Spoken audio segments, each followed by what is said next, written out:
उलटा सी थोडक्यात बघितला असं शेप, बरोबर आहे. त्यानंतर ही तिरकी रेष सुद्धा बघितलेली आहे आपण, अशा तिरक्या लाईनचा सराव केलाय ना आपण, केलाय का, आठवलं.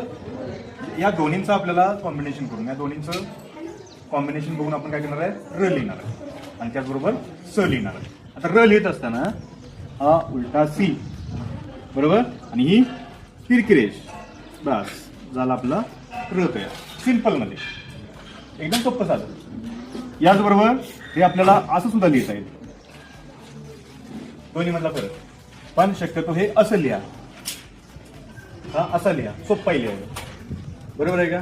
याची जर प्रॅक्टिस झाली तर व्यवस्थित होतं. आणखी नाही, अशा पद्धतीने सुद्धा लिहिता येतं, हा सुद्धा समजलं का. हा एक शेप आहे, हा एक शेप आहे ना, हा एक शेप आहे, तिन्ही शेप चालू शकतो. कोणता शेप आवडतो, सोयीस्कर वाटतो, व्यवस्थित लिहिता येतो, त्या पद्धतीने प्रॅक्टिस करा. हा, आता याच वेळेला आपण काय करणार आहे, एक आडवी रेष आणि एक सरळ रेष, काय झालं तयार, स. समजलं का.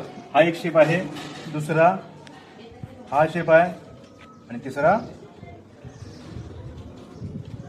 हा शेप.